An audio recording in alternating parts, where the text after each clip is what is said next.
Hello students, good morning. तो आज हम पढ़ेंगे इकोनॉमिक्स। इकोनॉमिक्स क्या है वो समझेंगे। तो आज मैं क्या क्या टॉपिक्स कवर करूंगी वो बताती हूँ पहले। तो आज मैं कवर करने वाली हूँ इकोनॉमिक्स के meaning, micro economics, macro economics with examples. क्या होता है इकोनॉमिक्स वो समझेंगे।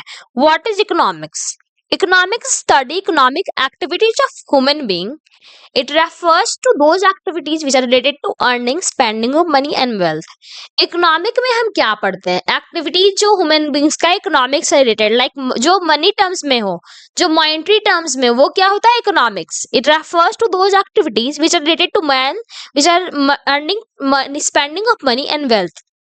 जो भी मैन का जो एक्टिविटीज है, ह्यूमन बींग्स का जो एक्टिविटीज है, जो अर्निंग से रिलेटेड हो, स्पेंडिंग से रिलेटेड हो, जो भी हम खर्च कर रहे हैं पैसे, वो सब क्या है? इकोनॉमिक्स में आता है. सिंपल वर्ड में हम ये समझते हैं कि जो भी हम मनी टर्म्स में जो भी हम खर्च कर रहे हैं पैसा, जो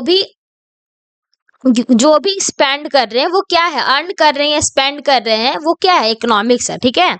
economics is a study of how people allocate resources. ये एक डिफिनेशन है जिसमें हम पढ़ते हैं एक सिंपल वर्ड्स में. Economic is the study of how people allocate resources to meet unlimited wants and needs. Allocate, कैसे हम रिसोर्स को अलोकेट कर सकते हैं, क्योंकि हमारा जो वांट्स है वो अनलिमिटेड है. नीड्स तो हम फुलफिल कर लेते हैं, बट हमारा वांट्स कभी फुलफिल नहीं होता, क्योंकि हमारा जो वांट्स है वो अनलिमिटेड है. लाइक मुझे मिल गया अगर डिजायर कार, तो मैं सोचूंगी पहले मुझे अगर बाइक मिला तो मैं सोचूंगी कार लूं. अगर कार मिल गया तो मैं सोचूंगी ओडी लूं. ओडी मिल गया तो BMW. लाइक हमारा जो लिमिट्स है, वांट्स है, वो कभी कंप्लीट नहीं होता, किसी का भी नहीं होता. वो कोई भी हो, उनका कंप्लीट नहीं होता. मैं बहुत सारी एग्जांपल्स भी लाई हूँ. For examples, buying groceries, starting N business. मतलब अगर हम बिजनेस स्टार्ट कर रहे हैं, वो भी हम अपने बजट के अकॉर्डिंग करेंगे. लाइक मुझे कार लेना है, तो मैं वो देखूंगी मेरा बजट कितना है. Choosing between buying a new car और यूज्ड कार. लाइक मेरे बजट में 2 लाख है और 10 लाख है, तो मैं देखूंगी कि कौन सा मेरे बजट में कार आ सकता है ना. तो लाइक मेरे पास 2 लाख है, तो मैं कौन सा कार ले सकती हूँ? ऑफ कोर्स 2 लाख में आएगा यूज्ड कार, तो मैं यूज्ड कार लूंगी. और अगर मेरे पास 10 लाख है, तो मैं कौन सा कार लूंगी? New car. कोई भी कार ले सकती हूँ, लाइक डिजायर. तो ये क्या है? इकोनॉमिक्स. और इसके एग्जांपल्स भी मैं दे दी हूँ अच्छे से. कुछ डाउट होगा तो जरूर आप पूछ लेना आप कमेंट में. माइक्रो इकोनॉमिक्स क्या है वो समझते हैं. माइक्रो का मतलब ही है स्मॉल. एंड ये जो वर्ड है ना, माइक्रोस, वो ग्रीक वर्ड से बना है.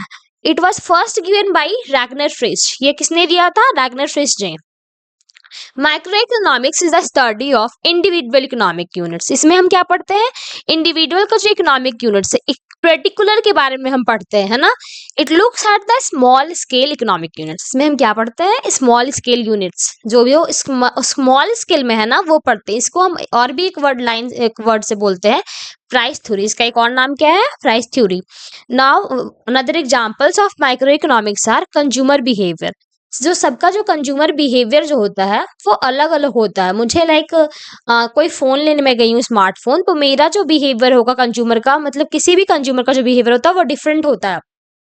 लाइक मुझे लेना है फोटो के लिए, कैमरा के लिए फोन, तो मैं क्या देखूंगी? ओप्पो या वीवो देखूंगी, क्योंकि उसका कैमरा क्वालिटी अच्छा होता है, ऐसा हमने सुना है. और मुझे कोई गेमिंग के लिए तो मैं दूसरे फोन को देखूंगी, है ना. तो जो ये सब क्या है? कि कंज्यूमर बिहेवियर हो गया, हाउस होल्ड इनकम हो गया, किसी पर्टिकुलर का जो सप्लाई है कमोडिटी का, वो क्या है? Micro economics. क्योंकि हम इसमें इंडिविजुअल के बारे में पढ़ रहे हैं ना. डिमांड ऑफ अ गुड, ये भी क्या है? किसी पर्टिकुलर के बारे में पढ़ रहे हैं हम. Now another one is macro economics. Macro दोनों में डिफरेंस है. मैक्रो का मतलब लार्ज, माइक्रो का मतलब स्मॉल, है ना.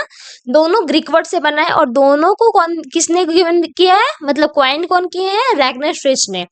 And macro is also is a Greek word. ये क्या है? ग्रीक वर्ड है, और ये इसका मतलब होता है large. Macro economics the study of economy as a whole. इसमें होल के बारे में पढ़ते हो. और माइक्रो इकोनॉमिक्स में इंडिविजुअल के बारे में. It focus on economic growth. इसमें हम इकोनॉमिक ग्रोथ के बारे में पढ़ते हैं, इन्फ्लेशन, अनएम्प्लॉयमेंट.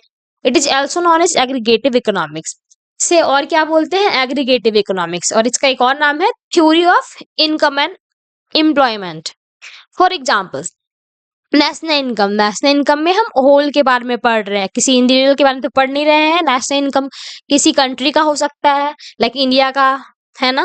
तो ये किसी इंडिविजुअल के बारे में नहीं है, तो ये क्या है, मैक्रो इकोनॉमिक्स है। अनएम्प्लॉयमेंट, एम्प्लॉयमेंट, अनएम्प्लॉयमेंट, ये सब क्या है, किसी किसी पर्टिकुलर के बारे में हम नहीं पढ़ रहे हैं, किसी कंट्री में कितना अनएम्प्लॉयमेंट रेट है वो देख रहे हैं। इन्फ्लेशन, इन्फ्लेशन का मतलब क्या होता है, राइज इन प्राइस लेवल, जब प्राइस जो है राइज करता है वो क्या होता है, इन्फ्लेशन रेट। ये सब क्या है, मैक्रो इकोनॉमिक्स, किसी कंट्री के बारे में हम इन्फ्लेशन रेट देखते हैं ना।